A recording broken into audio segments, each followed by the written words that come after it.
ये ठीक है ना? ठीक है, देखो भाई, आइए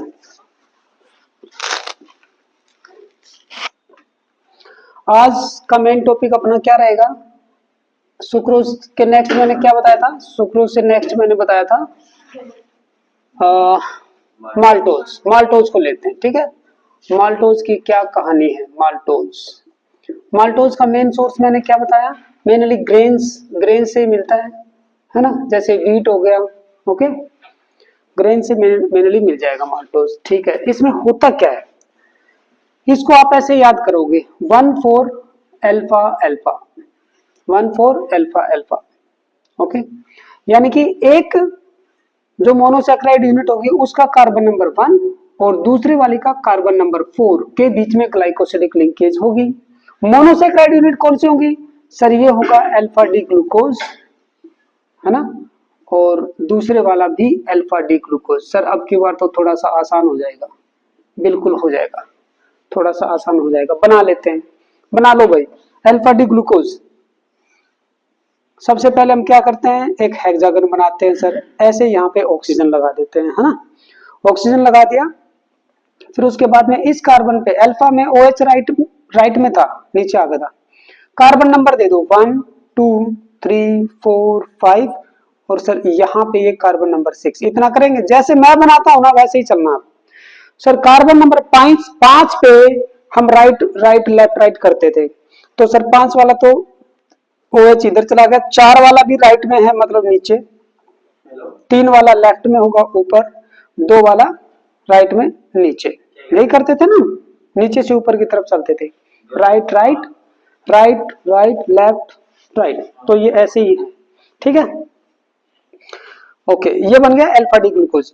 तो सर एक यूनिट और बनाओ, ये लो भाई, हमने एक यूनिट और बना दी, ठीक है। ये हो गया OH नीचे के साइड में, ये H और ये आपका OH, इसको देख के बना लेंगे अब तो, है ना, दिमाग लगाना ही नहीं है, मत लगाओ दिमाग, जहां जरूरत पड़ेगी वहीं लगाएंगे, हो गया ये H और ये CH2OH। अब जेंटलमैन याद रखना, अब हमें देखना है कार्बन नंबर 1, ये कार्बन नंबर 1 हो गया, ये 1 2 3 एंड 4 एंड 5 एंड 6, तो सर ये तो बिल्कुल नजदीक है, तो इनको उल्टा पलटी मारने की जरूरत नहीं है, ओके। जब ये एक दूसरे के नजदीक आएंगे तो ये फेस टू फेस एक दूसरे के सामने आने चाहिए। क्या आ रहे हैं सर? OH और OH, क्योंकि दोनों OH में से मुझे क्या करना है सर? दोनों OH में से मुझे एक H2O निकालना है। ये लो सर, मैंने ये वाला निकाल दिया, ये ऑक्सीजन दोनों के बीच में बना रहेगा, ठीक है। यहां से आप -H2O कर दीजिए, -H2O क्या बन जाएगा? ये बन जाएगा, ये बन जाएगा सर, क्या बनेगा? ये बन जाएगा, इस कार्बन और इस कार्बन के बीच में ये आपका ऑक्सीजन आ जाएगा। This is known as glycosidic linkage, और दोनों अल्फा है ना, तो दोनों अल्फा वाले को अल्फा ग्लाइकोसिडिक लिंकेज भी बोल देते हैं। दोनों अल्फा हैं, प्योरली अल्फा हैं दोनों। और ये कौन सी है? 1,4 अल्फा ग्लाइकोसिडिक लिंकेज या अल्फा अल्फा, आप ऐसे भी बोल सकते हो, ओके। जब आपकी यूनिट बनके तैयार हो जाएगी, फॉर एग्जांपल ये आपकी यूनिट बनके तैयार हो गई, तो वापस अगर इसमें पानी डालेंगे तो क्या होगा? तो सर इसका हाइड्रोलिसिस हो जाएगा, ये वाला बॉन्ड टूटेगा, ऑक्सीजन जिस साइड में है वहां पे H, दूसरी साइड में OH जुड़ जाएगा, so it will regenerate its 2 monosaccharide units and those are alpha D glucose and alpha D glucose. बताइए नेक्स्ट क्वेश्चन होगा मेरा यहाँ पे, वेदर इट इज, ये क्या है? ये रेड्यूसिंग शुगर है या फिर ये नॉन रेड्यूसिंग शुगर है? बताइए भाई, कौन बताएगा? क्या देखोगे आप? सर हम ये देखेंगे कि जिस कार्बन पे इसमें CHO ग्रुप था, क्या वो कार्बन ग्लाइकोसिडिक लिंकेज में बिजी है या फ्री है? सर कार्बन नंबर 1 पे हमारा CHO ग्रुप होता था, है ना, CHO ग्रुप था सर। ये यहाँ पर ये वाला तो बिजी हो गया, ये कार्बन तो सर उसमें, सर ये वाला जो कार्बन है ना, कार्बन नंबर 1, इस पे तो ये CHO ग्रुप यहां से जब भी मान लो ये अगर ओपन चेन में आएगा तो ये फ्री हो जाएगा कि नहीं? अगर फ्री होगा तो वो CHO की सारी रिएक्शन दे देगा, सारी रिएक्शन दे देगा, तो दूसरे कंपाउंड्स को वो रिड्यूस कर देगा, खुद का ऑक्सीडेशन होगा औरों को रिड्यूस कर देगा। तो इसमें ये कार्बन फ्री है और इसी कार्बन पे हमारा CHO ग्रुप है। तो CHO group at carbon number 1 in second unit it is free है, तो ये एक रेड्यूसिंग शुगर है, it is a reducing sugar. Next one is our lactose. ये लैक्टोज है, ठीक है। कहां से मिलता है सर? मिल्क में ये खूब भरा हुआ है, मिल्क में या फिर मिल्क प्रोडक्ट्स जितने भी हैं आपके मिल्क प्रोडक्ट्स में, जैसे कि पनीर हो गया, है ना, पनीर हो गया, और भाई जितने भी हैं दही वगैरह, उसमें भी लैक्टोज है। ओके, फिर भाई आपका चीज हो गया, जितने भी डेयरी प्रोडक्ट हैं या फिर मिल्क, इसमें भरा हुआ है। Okay, lactose. चलिए, इसमें क्या होता है, इसमें आप याद रखना कि सर इसमें 1,4 ही होगी, पहली बात तो ये 1,4 लिंकेज होगी। ओके, 1,4 लिंकेज है। और क्या होगा देखते हैं भाई। एक तो होगा अल्फा डी ग्लैक्टोज, ठीक है। क्या होगा? अल्फा डी नहीं, बीटा डी होगा, सॉरी, बीटा डी ग्लैक्टोज। और दूसरा होगा, ये भी सर बीटा डी ग्लूकोज होगा, बीटा के होंगे दोनों के दोनों, ठीक है दोनों में बीटा, लेकिन एक ग्लैक्टोज है और दूसरा ग्लूकोज है। सर इसको तो हम जानते हैं, है ना, ये तो अल्फा डी ग्लूकोज का एनोमर है, कार्बन नंबर 1 पे हम पलटी मार देंगे ये आ जाएगा। सर ये क्या है? ये मैंने आप लोगों को बताया है, क्या बताया था? कार्बन नंबर 4 पे अपोजिट करना है। तो पहले हम कहां से शुरुआत करेंगे? सर ये अल्फा वाला था, यहाँ पे बनाया था हमने, है ना, ये जो था ऐसे था ना, ऐसे OH, इसको उल्टा कर दो, ये वाला पहले ग्लूकोज बनाते हैं, बीटा डी ग्लूकोज। ये लो सर, ये लो, फटाफट बना लो इसके नीचे, जैसे मैं बना रहा हूं वैसे बनाइए। ये OH ऊपर की तरफ हो जाएगा, है ना, बीटा में OH ऊपर की तरफ हो गया, ये H, ठीक है, बाकी H OH, फिर इसमें OH ऊपर की तरफ, ये H नीचे की तरफ आ गया, यहाँ पे H और ये OH, ठीक है जी, और ये हो गया आपका H और ये CH2OH। ये carbon number 1 2 3 4 and this is 5। अब बात करते हैं बीटा डी ग्लैक्टोज की। बीटा डी ग्लूकोज आपके सामने है, इसको एज इट इज लिखो पहले और कार्बन नंबर 4 पे चेंज मार दो, कार्बन नंबर 4 पे चेंज मार दो। ये लो, ये ऑक्सीजन OH और ये H, कार्बन नंबर 1 2 3 4 पे क्या है, मैं पहले ही उल्टा कर देता हूँ, ये लो OH और ये H, ठीक है। ओके, यहाँ पे ये हो गया H और ये CH2OH लाइक दिस, ठीक है जी। कार्बन नंबर 3 पे एज इट इज रहेगा sir, no change, right. And carbon number 2 पे OH down and H above, बन गया मेरा beta D galactose, no problem, beta D galactose. और ये बीटा डी ग्लूकोज। तो भाई इसमें बीटा बीटा खेल रहे हैं, है ना। सो इस लिंकेज का जो नेम है ना, इसको मैं बीटा ग्लाइकोसिडिक लिंकेज भी बोल सकता हूँ या फिर beta beta glycosidic linkage. Okay, purely दोनों बीटा है। ओके, कार्बन नंबर 1 आमने सामने आ रहे हैं क्या? कार्बन नंबर 1 और 4 सर आ रहे हैं, लेकिन एक प्रॉब्लम है, कार्बन नंबर 1 और कार्बन नंबर 4 ये एक दूसरे के सामने आ रहे हैं, लेकिन सर जब ये क्लोज आएंगे तो OH ऊपर है और ये वाला इसमें OH नीचे है, तो ऐसे तो बॉन्डिंग होगी नहीं, है ना, डिहाइड्रेशन होगा नहीं, H2 वहां से निकलेगा नहीं, जब तक इंटरेक्ट नहीं करेंगे नहीं जाएगा। तो इसको सेकंड वाले को ऐसे पलटी मारेंगे, उसमें क्या मारा था ऐसे, किसमें? सुक्रोज में, इसको ऐसे मारेंगे उल्टा। तो करो सर, करिए, यहीं पे करेंगे, देखो कार्बन तो वहीं के वहीं रहेंगे, ये वाला ऑक्सीजन बस ये नीचे आ जाएगा, पहली बात ये तो ऑक्सीजन नीचे आएगा। चलो हटा ही लो, इन सबको हटा ही लो भाई, हटा ही, इसको पलटी मारो भाई, यहाँ पे आ जाएगा ऑक्सीजन, है ना, ये कार्बन नंबर 2, ये कार्बन नंबर 1 1 2 3 4 5 और ये आपका नीचे की तरफ आ जाएगा CH2OH। तो इसमें ये OH नीचे था तो ये हो गया ऊपर, ये H, ठीक है। और यहाँ पे ऐसे पलटी मारा था ना हमने, तो ये भी पलटी हो जाएंगे, H ऊपर OH नीचे, ठीक है जी। 2 पे मेरा H नीचे था, ऐसे करेंगे तो OH ऊपर चला गया, H यहाँ पे। 3 पे सर OH ऊपर था, ऐसे पलटे मारेंगे तो उल्टा हो जाएगा H, लाइक दिस। सारे हो गए ना, सारे बना दिए अभी मैंने। अब देखो, अब ये क्लोज आएंगे क्या? बिल्कुल आएंगे सर। ये वाला यहाँ से H गया और ये OH हो गया। अब कर दो इसका, अब बना दो। अब इसमें से H2 निकाल दो, H2 निकाल दो भाई। इस कार्बन और इस कार्बन के बीच में आप डायरेक्ट ऐसे एक ऑक्सीजन एटम को दिखा सकते हो। This is 1,4 beta beta glycosidic linkage, या फिर इसको सिंपली बोलेंगे 1,4 बीटा ग्लाइकोसिडिक लिंकेज।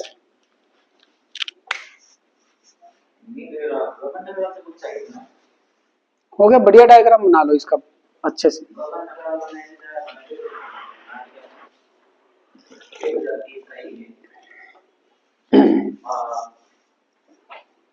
तो सारे पैसे तो मैं ये काम पड़ा था, फिर वो मैं ना दिया उसने आपको।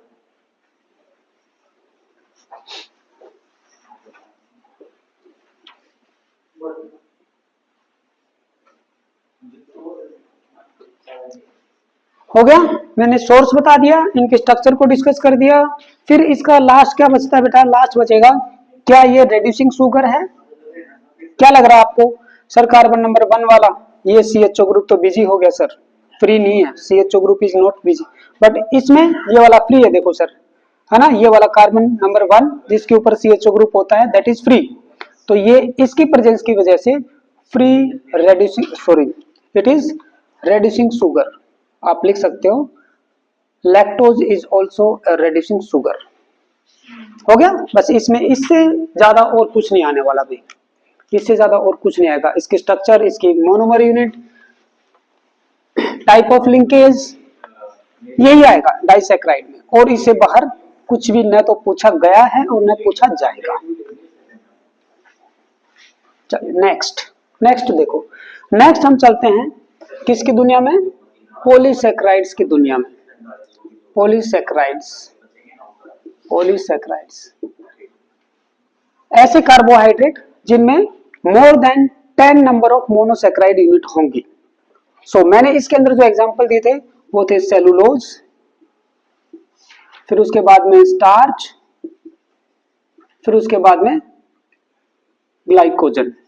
ठीक है, ग्लाइकोजन के बारे में ज्यादा स्टडी नहीं है आपके सिलेबस में, बस इतना जान लो कि it can be stored in liver and when we do the exercises तब इसका डिसोसिएशन होता है और ये ग्लूकोज के मॉलिक्यूल जनरेट कर देगा। शुगर पेशेंट्स को एक्सरसाइज करने के लिए इसीलिए बोला जाता है क्योंकि वो बाहर से मीठा खा नहीं सकता, है ना, या लिमिटेड खाता है। तो जो उसकी बॉडी में एज ए ग्लाइकोजन जो स्टोर रहता है लीवर में, उसको वो तोड़े और अपनी एनर्जी की जो भी उसको एनर्जी चाहिए जिस प्रोसेस में भी उसको पूरी करे, है ना, अपनी जितनी प्रोसेस है। तो ग्लाइकोजन का डायबिटिक पेशेंट के लिए काफी ज्यादा इंपॉर्टेंट यूज है ग्लाइकोजन का। Now come to this one, cellulose. Cellulose का बताइए भाई। सेलुलोज एक ऐसा कार्बोहाइड्रेट है पॉलीसैकेराइड्स जिसके अंदर बहुत ही ज्यादा नंबर ऑफ क्या होती हैं? ग्लूकोज यूनिट होते हैं। कौन सी ग्लूकोज यूनिट होती है सर? पहले हम एक काम करते हैं, पहले स्टार्च को पढ़ते हैं। ठीक है, स्टार्च को लेते हैं। स्टार्च को देखो भी, स्टार्च का क्या रहता है? स्टार्च के अंदर अल्फा डी ग्लूकोज होता है, अल्फा डी ग्लूकोज, और इसकी एन यूनिट होते हैं। ठीक है, कितनी भी यूनिट हो सकती है, 200 से लेके 2000 तक या 10,000 तक, कितनी भी हो सकती है alpha D glucose. More than 10 unit जब भी आ जाएंगी तो वो इसमें आ जाएगा।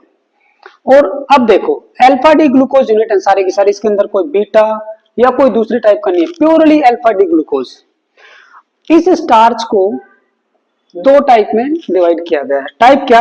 अगर आपके पास मान लो ये बीकर है, उसके अंदर 10 ग्राम स्टार्च है, ठीक है, 10 ग्राम स्टार्च आपने लिया, तो कुछ पोर्शन होगा एमाइलोज का, एमाइलोज, और कुछ होगा amylopectin, amylopectin, PECT pectin, TIN, amylopectin. ठीक है, स्टार्च के अंदर ये दो पार्ट होते हैं, बेसिकली, या दो तरह का स्टार्च होता है, आप ऐसे मान सकते हो, एमाइलोज और एमाइलोपेक्टिन। एमाइलोज क्या होता है सर, ये टोटल का 20% होता है और ये टोटल का 80% होता है, ठीक है सर।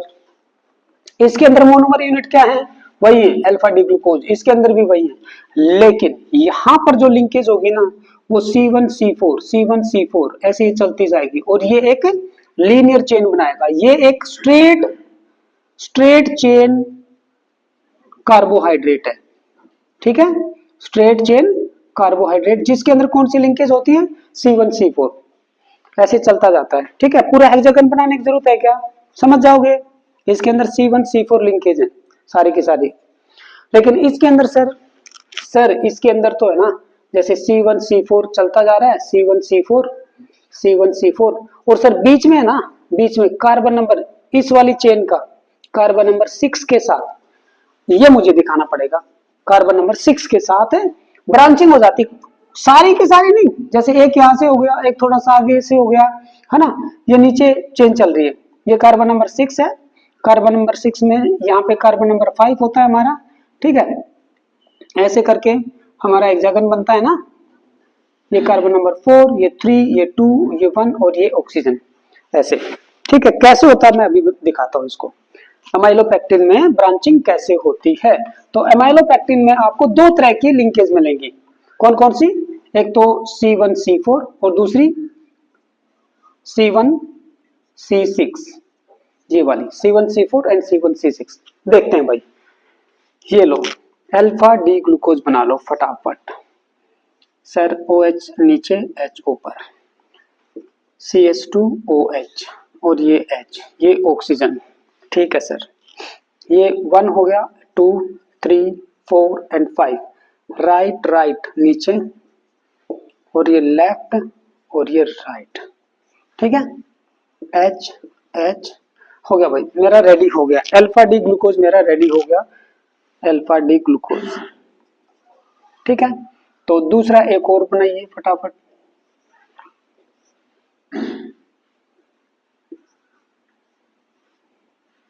हो गया HOH, फिर ये HOH OH H OH OH H और ये CH2OH, ऐसे लिख लो, थोड़ा सा काम आएगा, ये एक चेन बनती जाएगी, है ना, कार्बन नंबर 1 और 4 के बीच में, फिर ये आगे और बढ़ता चला जाएगा, ठीक है। एक चेन ऐसे ऊपर होगी, है ना, एक चेन ऐसे ही ऊपर होगी, तो जैसे ही यहाँ पर ये वाला कार्बन दूसरी चेन का ये ऐसे आ सकता है इसके ऊपर, ये कार्बन नंबर 1 और इसका OH नीचे की तरफ है, ठीक है, बाकी पूरा का पूरा एज इट इज चलता जा रहा है, ठीक है। इस कार्बन नंबर 1 का ये OH और कार्बन नंबर 6 का ये OH, ये यहाँ पे ग्लाइकोसिडिक लिंकेज बना देते हैं -H2 करके, ये है वो आपकी 1 और 6 के बीच, ठीक है, और ये कहीं कहीं होगी, ठीक है। ये वाला C1 इसके साथ फिर यहाँ नहीं बना पाएगा कि नहीं बना पाएगा, क्योंकि सर ये वाला यहाँ पे बिजी हो गया, ठीक है। तो फिर इधर पूरी चेन लेकिन जा सकती है सर, इधर पूरी चेन चली जाएगी, ओके।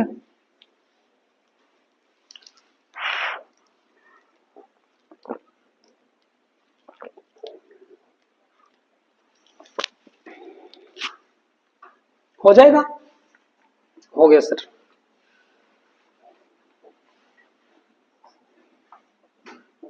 ऐसे चलता रहेगा, ठीक है। अब एक इंपॉर्टेंट चीज और सुनो कि सर ये जो एमाइलोज है ना, एमाइलोज वाला जो पोर्शन है जिसके अंदर केवल स्ट्रेट चेन कार्बोहाइड्रेट है, सर ये तो पानी के अंदर सोल्यूबल है,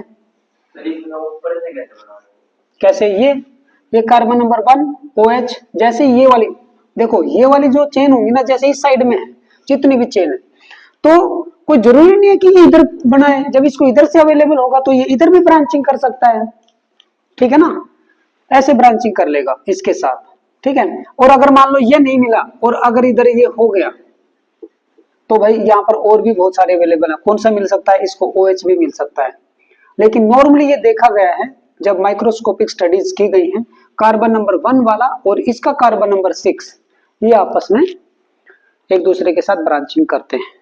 तो इसलिए यहाँ पे लिखा जाता है कि इसके अंदर C1 और C6 ये वाली ब्रांचिंग होगी। ठीक है। एमाइलोज क्योंकि केवल इसकी स्ट्रेट चेन होती है तो ये सोल्यूबल है, लेकिन इसके अंदर तो भाई बहुत ही, जैसे मान लो एक ये चेन है, बीच में एक ये चेन है, यहाँ पर एक ब्रांचिंग हो गई, ऊपर एक और चेन जा रही थी, यहाँ से ब्रांचिंग हो गई, है ना। तो इस तरीके से ब्रांचिंग की वजह से, कॉम्प्लिकेटेड स्ट्रक्चर बनने की वजह से जंबलिंग अप हो जाती है, और जंबल्ड अप होने की वजह से क्या होगा, this is insoluble, this is insoluble in water. ये एक इंपॉर्टेंट कहानी है। यहां से 1-2 नंबर के क्वेश्चन बड़े बढ़िया आते हैं, 3 नंबर का भी आ सकता है, difference between amylose and amylopectin. अगली इंपॉर्टेंट चीज, सर हमने एक आयोडीन टेस्ट का नाम सुना है ना, I2 टेस्ट। आयोडीन टेस्ट किसके लिए, स्टार्च के लिए होता है सर। ये स्टार्च अवेलेबल है कि नहीं किसी कंपाउंड के अंदर, है ना, स्टार्च को फाइंड आउट करने के लिए करते हैं ना। जैसे राइस में स्टार्च है, तो राइस को लेके बीकर में आप थोड़े से पानी में उसको ऐसे करो और फिर उसके अंदर 1 ड्रॉप I2 की डालो, ठीक है, तो उसका कलर कैसा आ जाता है, ब्लू, ब्लू कलर आ जाएगा। वो सर क्यों आता है, उसका ब्लू कलर आ जाता है सॉल्यूशन का, अगर उसमें स्टार्च होगा तो।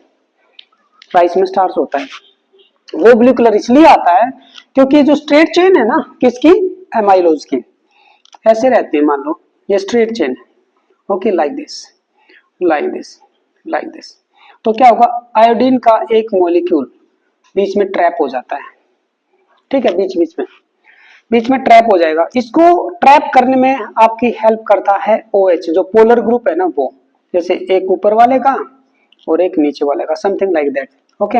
और बीच में आ गया I और I, ये डेल्टा पॉजिटिव एंड, तो यहाँ पे डेवलप हो जाएगा क्योंकि मोर इलेक्ट्रोनेगेटिव है ना, तो इसके ऊपर I नेगेटिव आना चाहिए। कैसे आ सकता है सर, ये जो मॉलिक्यूल है ना कभी स्फेरिकल से, कभी ना कभी स्फेरिकल से इसका इलेक्ट्रॉन क्लाउड जब भी ऐसे इस पोजीशन में आएगा, जैसे ड्रैग होगा, कोलिजन की वजह से हो सकता है, कैसे भी हो सकता है, एक इसको मोमेंटरी डाइपोल बोलते हैं। तो क्या होता है बेटा, इन चेन के बीच में I2 मॉलिक्यूल के ट्रैप होने की वजह से क्या होगा, और इतनी सफिशिएंट जगह होती है कि आयोडीन का कोई छोटा मॉलिक्यूल नहीं है, याद रखना ये काफी बड़ा मॉलिक्यूल है, ठीक है, छोटी जगह में ये ट्रैप नहीं होगा, थोड़ी सी ज्यादा जगह चाहिए। तो एमाइलोज की वजह से ब्लू कलर आता है, याद रखियो आयोडीन टेस्ट में। इसके अंदर ब्रांचिंग की वजह से जगह कम रहती है और वो ट्रैप नहीं हो पाएगा, एमाइलोपेक्टिन का उसमें कोई योगदान नहीं है, okay. I2 is not trapped, is not trapped, okay. एक चीज और, ब्लू कलर की जो इंटेंसिटी है, ओके, ब्लू कलर की जो इंटेंसिटी है, ब्लू कलर की जो इंटेंसिटी है वो इंक्रीजेस हो जाएगी इफ I2 कंसंट्रेशन इंक्रीजेस। जो ट्रैप हो रही है ना, अगर वहां पे नंबर ऑफ मॉलिक्यूल जितने ज्यादा ट्रैप होते जाएंगे उतना ही ब्लू कलर आपका इंटेंसिफाई होता चला जाएगा,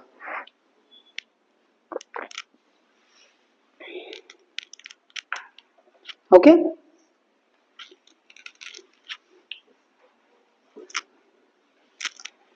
ये थी हमारी स्टार्च की कहानी। कहां से मिलता है, राइस में सबसे ज्यादा होता है, पोटैटो में भी खूब होता है भाई, है ना। चलो अब नेक्स्ट आ जाते हैं हमारा सेलुलोज में, सेलुलोज में आ गए, सेलुलोज में सर ये कहाँ होता है, सर ये तो स्टेम के चारों तरफ जो बार्क होता है ना उसके अंदर खूब पाया जाता है, बिल्डिंग मटेरियल का काम करता है। और मेनली कहाँ होता है, जैसे प्लांट सेल होती है ना, प्लांट सेल की आउटर मेम्ब्रेन, आउटर मेम्ब्रेन के बाहर एक सेल वॉल होती है ना, जो काफी मोटी होती है, प्लांट सेल नहीं होती है। ये जो सेल वॉल है ना, ये मैक्सिमम किसकी बनी होती है, सेलुलोज की बनी होती है। और भाई प्लांट सेल में वैक्यूल काफी बड़ा होता है। जब ये प्लांट सेल जब थोड़ी सी कॉन्ट्रैक्ट होगी तो और बहुत सारी सेल है भाई, है ना, इसके बगल में एक और सेल है, उसकी सेल वॉल है ना, तो वहां पर ये उस बार्क के अंदर या प्लांट की जो भी सेल्स हैं सबके अंदर ये आपको खूब मिलेगा सेलुलोज। सेल वॉल में पाया जाता है, मैक्सिमम कहाँ पे पाया जाएगा, सेल वॉल के अंदर, प्लांट सेल वॉल, ठीक है। आगे बढ़े, बढ़ो। इसका जनरल फॉर्मूला क्या है, इसका C6H12O6 यहाँ पे था, C6H12O6 यहाँ पे था। इसमें से मान लो मैं OH कम कर दूं और इसमें से H, OH और H दो मॉलिक्यूल में से एक बार देखें, या एक मॉलिक्यूल में से, जैसे इसमें से मैंने OH हटाया, क्या बचा भाई यहाँ पे C6H11O5 तो इसमें बचा है ना, C6H11O5, और यहां से क्या बचेगा। एक्चुअल में क्या होता है, दोनों तरफ से ये लिया जाता है।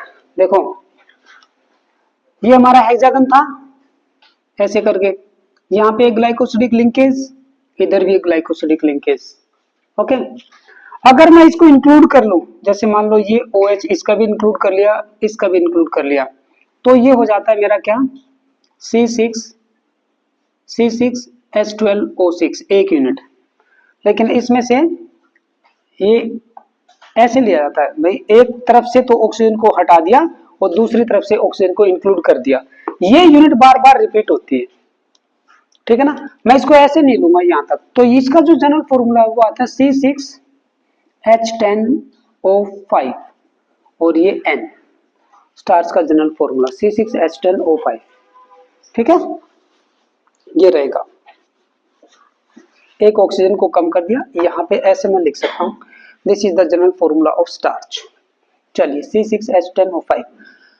सेलुलोज का सेम रहेगा, लेकिन इसके अंदर लिंकेज जो है ना बेटा, जैसे मान लो मेरा एक हेक्सागन ये था, बिल्कुल था सर, ओके, एक हेक्सागन ये, और यहाँ पे ऑक्सीजन 1 2 3 4 5, और ये वाला हो गया CH2OH, ठीक है, CH2OH, ये 6 और इधर 1, ऐसे इसकी तिरछी चलती है, 6 और 1, 6 और 1 ऐसे, हाँ 6 और 1, 6 और 1 के बीच में ये जो OH और H है ना, ऐसे करके चलता रहता है। यहाँ पे हम लिखेंगे इट हैज C1C6 लिंकेज, लेकिन किसके बीच में होगी, इसमें क्या होता है, क्या इसके अंदर अल्फा डी ग्लूकोज है इसकी तरह, नहीं, yes, it is having purely beta D glucose. तो ये याद रखना, स्टार्च और सेलुलोज दोनों उल्टे हैं, एक के अंदर अल्फा डी है, दूसरे के अंदर बीटा, उसके अंदर दोनों तरह के लिंकेज मिलेंगे, जिसके अंदर C1C6 रिपीट होती है, ठीक है। बस इनकी इतनी कहानी थी। लास्ट में 2 मार्क्स में क्वेश्चन पूछ लिया जाता है, what is the importance of carbohydrates. भाई सिंपल सी बात है, दो ही इंपॉर्टेंस है, एक तो बायोफ्यूल्स है ना, बायोफ्यूल्स की तरह काम करते हैं ये, हर उसको चाहिए, हर जीवित सेल को चाहिए, चाहे वो प्लांट की है चाहे वो ह्यूमन एनिमल की है।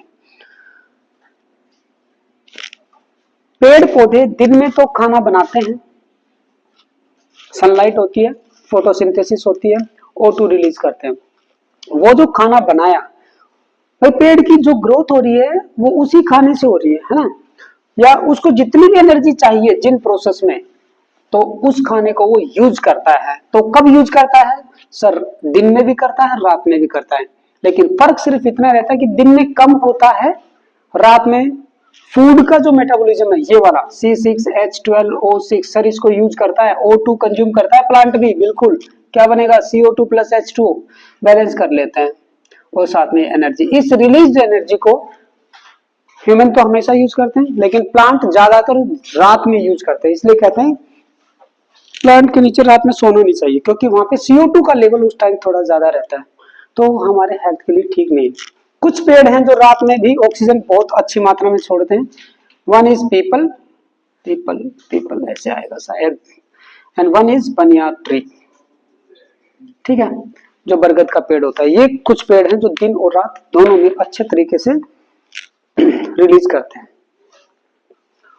हो गया सेलुलोज या स्टार्च में कुछ पूछना है, एमाइलोज, एमाइलोपेक्टिन, सोल्यूबल कौन सा है, इनसोल्यूबल है ना, I2 टेस्ट किसकी वजह से आता है।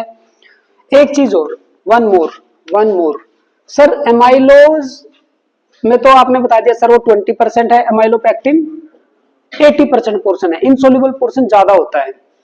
सर एक चीज और बता दो, C1C4 लिंकेज और C1C6 जो अमाइलोपेक्टिन में होती है सर, ये तो होती है लगभग 95% और ये होती है ओनली 5% के आसपास। ज्यादा नहीं होती। हर 100 मॉलिक्यूल में से समझो कि 5 मॉलिक्यूल 5 लिंकेज ऐसी होंगी, ठीक है, तो ज्यादा नहीं है, बीच बीच में है कहीं कहीं। ओके, एक ये डाटा, बस इतना डाटा बहुत है भाई। अब आप जो ना कोई भी कंपटीशन होगा, कुछ बोर्ड का कुछ भी आएगा तो आप लिख सकते हो, बता सकते हो, आपके पास कंटेंट काफी हो गया। ऐसे थोड़ी बताते हैं, ऐसे थोड़ी पूछते हैं। क्या समझ में नहीं आया? मैं आपको वर्ड मीनिंग बता सकता हूँ, वर्ड मीनिंग पूछिए। क्या बुलेट वाला है? तो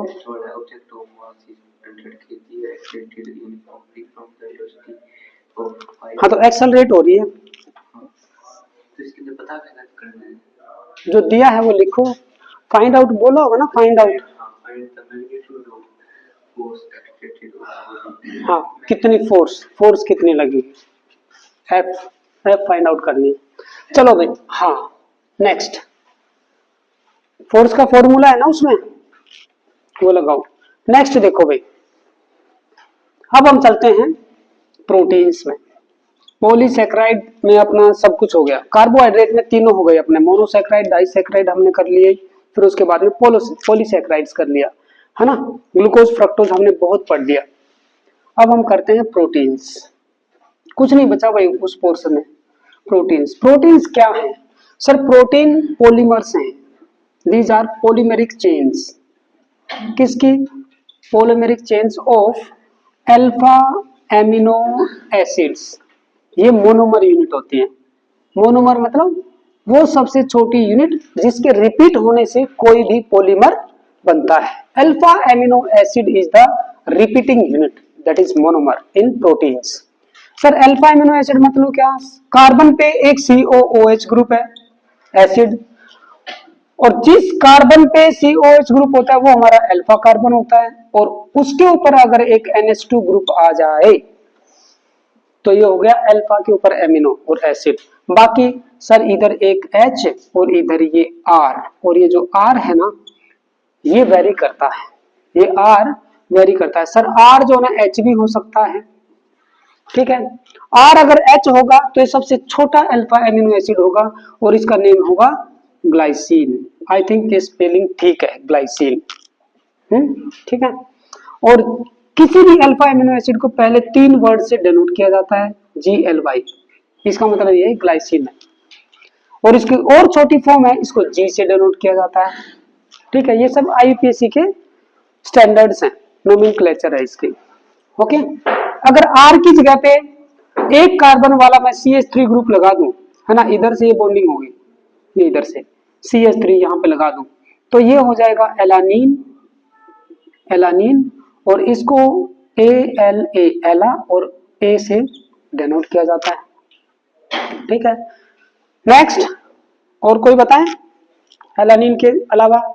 सर एक और है सर, इसके अंदर है ना एक H को हटा के OH लगा दो sir, OH alcohol group, alcohol लगा दिया, एल्कोहल लगा दिया तो एल्कोहल हो गया, है ना। एल्कोहल को हिंदी में क्या कहते हैं सर? शराब कहते हैं। और बस इसी से थोड़ा सा कोरिलेट करके इसको सराइन, सराइन, ये सराइन अल्फा एमिनो एसिड होगा, ठीक है। थोड़ा सा यहीं से कोरिलेट करो इसको, और इसको SER और S इससे डिनोट किया जाएगा। देयर आर कितने अल्फा एमिनो एसिड है बेटा? 20 से ज्यादा हो चुके हैं, ठीक है ना, लेकिन चलो 20 मान लो, ठीक है।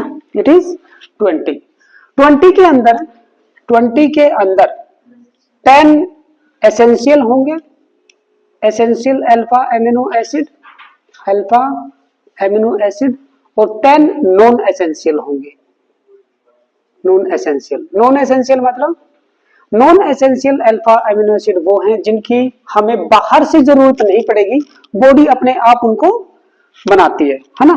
छोटे छोटे दूसरे अल्फा एमिनो एसिड यूज करके एंजाइम हेल्प करते हैं उन क्रियाओं को करने में, और वो हमारे अल्फा एमिनो एसिड बन जाएंगे। ओके, 10 होते हैं और 10 नहीं होते। कौन से होते हैं कौन से नहीं होते हैं वो आपको अभी बता देंगे थोड़ी देर में, ठीक है। यहां पे एक चीज नोट डाउन करो, ये जो अल्फा एमिनो एसिड है, कोई भी, लेट इट बी एनीवन, ये यहां से H पॉजिटिव आयन को रिलीज कर सकता है, H पॉजिटिव आयन रिलीज करेगा तो सर ये नेगेटिव, और यहाँ पे आके ये जुड़ गया। ये इसको हमने क्या बोला था, इसको हमने क्या बोला था, it is a no, it is a zwitter ion, ये ज्विटर आयन होता है, ज्विटर आयन होगा। ये इसके साथ जुड़ गया NH3 पॉजिटिव, ठीक है, ऐसे करके। अब नेक्स्ट अब मानो कि भाई जैसे मान लो ये एक सॉल्यूशन है, ठीक है, ये एक सॉल्यूशन है, एक्वस सॉल्यूशन है, और यहाँ पे H पॉजिटिव आयन पहले से ही एसिडिक सॉल्यूशन है फॉर एग्जांपल। तो H, अब इसकी pH कितनी है, pH कितनी है उसके ऊपर डिपेंड करता है। H पॉजिटिव आयन ज्यादा भी हो सकते हैं, H पॉजिटिव आयन कम भी हो सकते हैं, हो सकता है OH नेगेटिव आयन ज्यादा हो, बेसिक सॉल्यूशन हो, है ना। तो भाई डिफरेंट pH में ये जो अल्फा एमिनो एसिड है ये एक इक्विलिब्रियम पे पहुंचते हैं, ठीक है, इक्विलिब्रियम पे पहुंच जाएगा, और जिस pH पे वो इक्विलिब्रियम पे पहुंचते हैं ना, उसको एक पर्टिकुलर वर्ड से बोला जाता है, वो मेरे दिमाग से निकल गया भाई, iso electric point. Yes, iso electric point. Iso electric point क्या होता है, आइसो इलेक्ट्रिक पॉइंट वो होता है, ये pH वो वैल्यू, जैसे ग्लाइसिन है ना, नॉर्मली लेस देन 7 पे 6.2 समथिंग में ना वो इक्विलिब्रियम कंडीशन में आता है, यानी कि ये जो कंडीशन है ऐसे, जो H पॉजिटिव आयन इधर से उठ के इधर गया, अगर मान लो एसिडिक कंडीशन है तो H यहाँ पे जुड़ जाएगा, जुड़ गया। H अगर यहाँ पे जुड़ गया तो ये मॉलिक्यूल तो ऐसे बन गया, ऐसे स्टेबल हो रहा है ये ग्लाइसिन का, ये लो ग्लाइसिन बन गया। तो अब तो ये H पॉजिटिव आयन दे सकता है, now it is acidic in nature, ये वाला H पॉजिटिव आयन दे देगा, ठीक है। और अगर मान लो बेस में डाल दिया, बेस में डाल दिया तो सर बेस है ना, H पॉजिटिव आयन इसको उड़ा ले जाएगा और यहाँ पे नेगेटिव रह जाएगा। अब ये रह गया एनायन, तो ये H पॉजिटिव आयन ले सकता है, तो फिर ये उस टाइम कैसे काम करेगा, H पॉजिटिव आयन लेने वाले क्या होते हैं, बेस, तो ये बेस की तरह काम करेगा, ठीक है। तो किसी भी अल्फा एमिनो एसिड की नेचर एसिडिक है या बेसिक, डिपेंड करता है कि वो किस सॉल्यूशन में डाला गया है, कितने pH के सॉल्यूशन में डाला गया है, ठीक है, थोड़ा सा दिमाग में रखना। ओके, अब देखो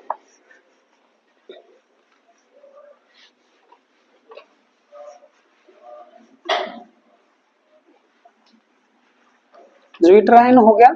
ज्विट्रायन क्या है, ज्विट्रायन की खासियत क्या है, एक ही मॉलिक्यूल के अंदर दोनों एंड है, पॉजिटिव एंड भी और नेगेटिव एंड भी।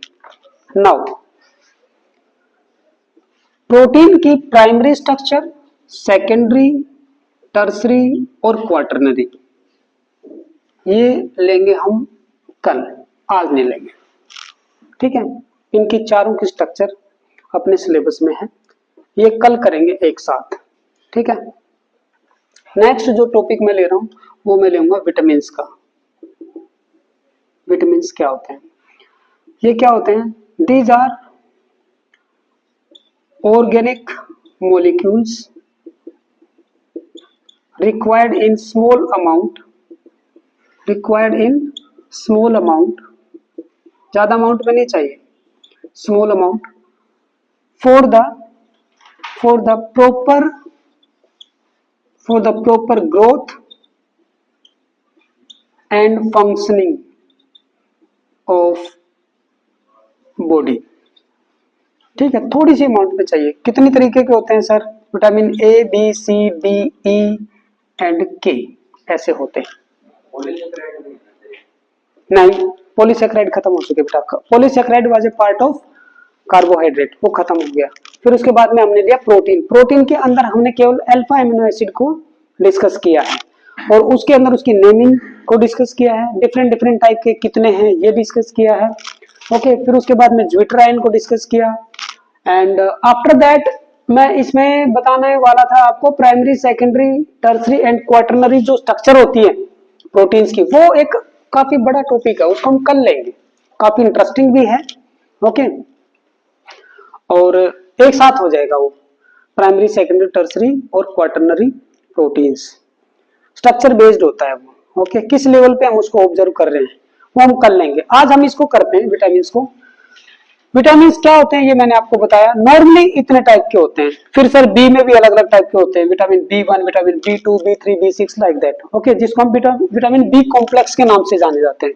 ओके, जब भी किसी के पैर दुखते हैं, है ना, कोई बॉडी के स्ट्रेंथ उसको ज्यादा फील नहीं हो रही है ना, कमजोरी सी लग रही है, कई सारी बीमारियां हो जाती हैं अगर ये हम नहीं लेते हैं तो विटामिन बी कॉम्प्लेक्स या विटामिन मल्टीविटामिन की टेबलेट जो है ना, वो डॉक्टर क्या करेगा, सजेस्ट करता है, एडवाइस देता है कि सर आप ये लीजिए।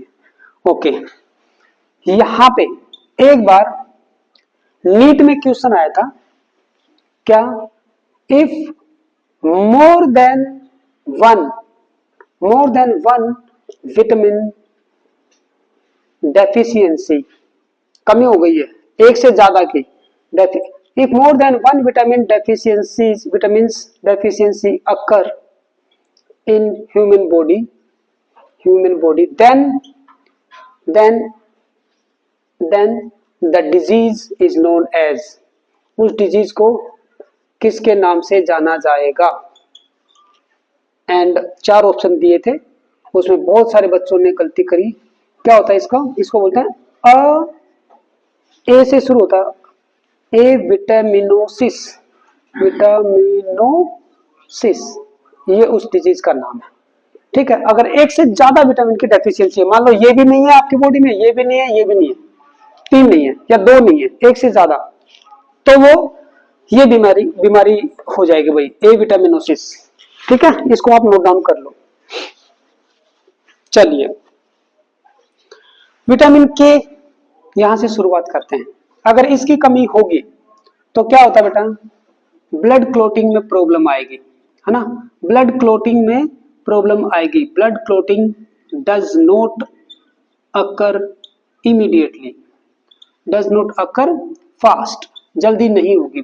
मान लो किसी को चोट लग गई, घाव हो गया, कट गया, खून बाहर आ रहा है, ब्लड बाहर आने लग गया, अगर वो रुके ही नहीं तो क्या होगा सर, ब्लीडिंग का टाइम तो बढ़ गया लेकिन बंदे का जीने का टाइम जल्दी खत्म हो जाएगा, है ना। तो ब्लड क्लोटिंग करवानी जरूरी है ताकि वो जो ब्लड वहां से निकल रहा है वो रुक जाए। ओके, तो इस विटामिन का होना हमारी बॉडी में बहुत ही जरूरी है। कुछ बच्चों की या ह्यूमन बॉडी की जो है ना ब्लड क्लोटिंग अच्छी पावर होती है, लग जाएगा 2-4 सेकंड के बाद ही, या जैसे डॉक्टर इंजेक्शन लगा के जाता है ना, कईयों को बस ऐसे 2-3 सेकंड में ही वो कॉटन रखते हैं, बंद हो जाता है, लेकिन कईयों को ना काफी देर तक आता रहता है, कॉटन रखने के बाद भी दबाते हैं उसको, दबाए रखो, काफी देर बाद में जो है ना, और सोचो वो जो नीडल है वो कितनी मतलब शार्प होती है, केवल उतने से ही ब्लड नहीं क्लोट हो रहा है, तो अगर बड़ा कट हो जाए तो क्या होगा, ऑपरेशन करना तो ऐसे इंसान के लिए बहुत जरूर मतलब डिफिकल्ट हो जाएगा, है ना, कोई भी कट लगाएंगे वहां से ब्लड रुकेगा ही नहीं। तो विटामिन के की कमी से ये हो सकता है। ठीक है, vitamin A, sir night blindness, sir ये क्या होती है, पता है सर, हमें पता है, कमरे में लट्टू जल रहा है ना, उसको बंद कर दो आप, एक बार तो कुछ नहीं दिखेगा, अंधेरा है चारों तरफ, लेकिन थोड़ी देर बाद में थोड़ा थोड़ा दिखने लगता है, कईयों को बिल्कुल भी नहीं दिखता। ठीक है ना, उसको बोलते हैं नाइट ब्लाइंडनेस। रात में या अंधेरे में जो चीजें दिखाई देती थोड़ी बहुत, वो बिल्कुल दिखाई नहीं देती है, तो वो होगा विटामिन ए की कमी से, night blindness. Vitamin B, sir B से शुरू होता है बेरी बेरी रोग होता है एक, ठीक है, ये गले का रोग है, बेरी रोग विटामिन बी की कमी से होता है। विटामिन सी से स्कर्वी होता है ना, विटामिन सी से स्कर्वी होता है। इसमें क्या होता है सर, स्कर्वी में विटामिन सी की कमी से, सर स्कर्वी रोग में जो गम्स होते हैं ना, टीथ है ना, वो टीथ के साथ में ये ऊपर जो गम्स होते हैं ये सब है, वहां से ब्लीडिंग का होना, है ना, ब्लीडिंग होती रहती है। या मान लो थोड़ा सा हाथ लग गया, किसी बच्चे ने थोड़ा सा ऐसे वो कर दिया या जोर से माउथ को ऐसे दबा दिया तो ब्लीडिंग हो जाती है। तो वो जो हैवी फ्लो जो होता है ना बार बार ऐसे, that is known as scurvy. मसूड़े उसके अंदर एकदम वो हो जाते हैं, यूं समझो कि वो काफी अच्छे नहीं होते, अनहेल्दी गम्स होते हैं वो स्कर्वी रोग की वजह से। नेक्स्ट, विटामिन डी की कमी से क्या होता है सर? हिंदी में तो सूखा रोग बोलते हैं, बट इंग्लिश में उसको रिकेट्स के नाम से जाना जाता है, रिकेट्स, है ना, जिसमें बच्चे की पैरों की और हाथों की हड्डियां, पैरों की हड्डियां ऐसे ऐसे कर्वी हो जाती हैं, ऐसे ऐसे ऐसे पैरों की, ठीक है, ओके, ऐसे कर्वी हो जाती हैं ऐसे, ठीक है, वो ऐसे नहीं रहती स्ट्रेट, वो होता है रिकेट्स, ठीक है। विटामिन ई सर, इसमें वुमेन की फर्टिलिटी डाउन हो जाती है, फर्टिलिटी, फर्टिलिटी मींस जो प्रोडक्शन एबिलिटी होती है वो रिड्यूस हो जाती है, प्रोडक्शन एबिलिटी, ठीक है बेटा। This is due to deficiency of vitamin A. Also sometimes आप लिख सकते हो स्किन डिजीज हो जाती है, स्किन डिजीज विटामिन ए की कमी से ही होती है, जैसे ज्यादा ड्राई रहना, है ना, ऐसी छोटी मोटी डिजीज हो जाते हैं विटामिन ए की कमी से। नेक्स्ट जो आता है इसके अंदर जो टॉपिक जो हम डिस्कस करेंगे, फिर हम इस चैप्टर को करेंगे क्लोज। नेक्स्ट वन इज, देखो भाई, type of vitamins, type of vitamins कितने टाइप के होते हैं सर? इसको हम दो कैटेगरी में डिवाइड कर सकते हैं, एक फैट सोल्यूबल, है ना, फैट सोल्यूबल, और दूसरा सर वाटर सोल्यूबल। फैट मतलब ऑयल आप बोल सकते हो, वाटर सोल्यूबल, या आप बोल सकते हो फैट क्या होता है, एक ऑर्गेनिक मटेरियल होता है, ऑर्गेनिक सॉल्वेंट के अंदर डिजोल्व होने वाले, वाटर होता है इनऑर्गेनिक, उसके अंदर डिजोल्व होने वाले। तो इन 6 में से जो फैट में डिजोल्व होते हैं कौन से? कीड़ा, विटामिन कीड़ा, है ना, विटामिन कीड़ा है ना, ये काफी फेमस वर्ड है बेटा विटामिन के केस में, विटामिन कीड़ा, ओके। विटामिन के, vitamin E, vitamin D, vitamin A, बिल्कुल नहीं बोलोगे आप, ये फैट में डिजोल्व होते हैं, ठीक है, पानी में कीड़ा नहीं जाता है। और फिर बच गए कौन से वाटर में सर? विटामिन बी एंड सी। तो सर आप ये बताइए कि जब ये फैट में सोल्यूबल है तो डेफिनेटली ये जो है ना, जहां पे फैट मॉलिक्यूल मिलेंगे ना वहां पे पक्का मिलेंगे। कहां कहां होता है फैट सर? एक तो लीवर में होता है, फैटी लीवर बोलते हैं ना, तो थोड़ा बहुत तो फैट वहां हमेशा मिलेगा, चाहे जतिन जैसा पतला हो, और मोटा तो कोई नहीं है यहाँ पे, है ना, सारे पतले ही है, कोई भी हो, मतलब लीवर में पक्का मिलेगा ये फैट, और फैट के अंदर ये मिलेंगे लीवर में। और एक होता है भाई जैसे एडिपोज जो होते हैं ना, एडिपोज टिश्यूज, उसके अंदर मिलेगा, ठीक है, एडिपोज के अंदर या लीवर के अंदर। तो आप इनकी लोकेशन लिख लो। सर विटामिन बी सी, ये तो भाई वाटर सोल्यूबल हैं, तो जैसे हमने लिए पानी वानी पी रहे हैं, यूरिन के थ्रू आउट होते रहते हैं, तो इसीलिए ये हमें बार बार लेने पड़ते हैं विटामिन बी एंड सी, ठीक है। सो दीज आर एसेंशियल, आप बोल सकते हो these are very important for us, these are essential vitamins and these are non essential. इनको बॉडी स्टोर करके रखती है ना, तो हमें बाहर से बार बार लेने की तो जरूरत नहीं है, इसलिए भाई दिन में विटामिन बी एंड सी वाले जो है ना ये लेते रहा करो। विटामिन सी आपको जितने भी खट्टी चीजें होती है, दही हो गया, लेमन हो गया, है ना, लस्सी हो गया, छाछ हो गया, इन सब से आपको विटामिन सी मिल जाएगा। और जितने भी फ्रूट होते हैं, मैक्सिमम फ्रूट में आपको विटामिन सी मिलेगा, जिसमें गुआवा हो सकता है, पाइनएप्पल हो सकता है, फिर आपके जो जैसे मौसम्बी वगैरह हो गए, है ना, ऑरेंज वगैरह हो गए, खट्टे जितने भी जो भी फ्रूट हैं उनमें विटामिन सी मिलता है। विटामिन बी सर राइस में ना विटामिन बी खूब मिलेगा आपको, राइस, ठीक है। ऐसे बोलते हैं ना गला खराब हो गया, बोले अभी गर्म खिचड़ी जो है ना थोड़ी पतला पानी उस टाइप में बना के और वो खाओ, तो गला ठीक हो जाता है। तो एक राइस में मिलेगा, ओके। बाकी विटामिन सी को छोड़ के, विटामिन सी को छोड़ के मिल्क में सब कुछ है, ठीक है। Milk is source of everything except vitamin C. अगर विटामिन सी इसमें डाल दिया तो दूध नहीं रहेगा, दही बन जाएगा कुछ घंटों में, है ना। एक होमवर्क लिख लो छोटा सा, वेरी स्मॉल होमवर्क, और बहुत ही अच्छा होमवर्क है भाई, करके आना होमवर्क। क्या है? इनके केमिकल नेम होते हैं, जैसे ए का रेटिनोल, सी का एस्कॉर्बिक एसिड, ठीक है। केमिकल नेम ऑफ ऑल लिख लो यहीं पे नीचे, chemical name A B C D E के, ठीक है। और बी में भी जैसे B1 जितने भी होंगे आप कैटेगरी वाइज लिखते जाना, B1 B2 B3 तीन चार ही है, ज्यादा कुछ नहीं है और ज्यादा का करना भी नहीं है, बस B1 में तीन चार ही होंगे, B1 B2 B3 B6, है ना। वैसे B12 भी होता है बिल्कुल। हाँ, तो इनके केमिकल नेम बेटा आपको लिखने हैं। क्यों? एक question maximum time chemical naming से देखा गया है जेई नीट में, हर एग्जाम में केमिकल नेम से पक्का, ठीक है। या फिर ऐसा आ जाएगा कि इनमें से कौन सा वाटर सोल्यूबल है कौन सा नहीं है, केमिकल नेम दे देंगे, केमिकल नेम दे देंगे। अगर केमिकल नेम से आप नहीं पहचान पाए कि ये विटामिन ए है या कौन सा है, फिर आप कीड़ा से वो करोगे कंपैरिजन, तो फाइंड आउट नहीं कर पाओगे। केमिकल नेम याद रखना जरूरी है। चलिए, तो यहां तक क्या क्या हो गया बेटा, विटामिन ओवर केमिकल नेमिंग के बाद, ठीक है। और अल्फा एमिनो एसिड की बेसिक स्ट्रक्चर बाकी मैं आप लोगों को कल बताऊंगा बेटा। मेरा एक पेज है वो मिस हो रहा है, मैं उसको ढूंढता हूँ। उस पेज में मैंने how to remember all these alpha amino acid 20 के 20, और उसमें से एसेंशियल कौन से हैं।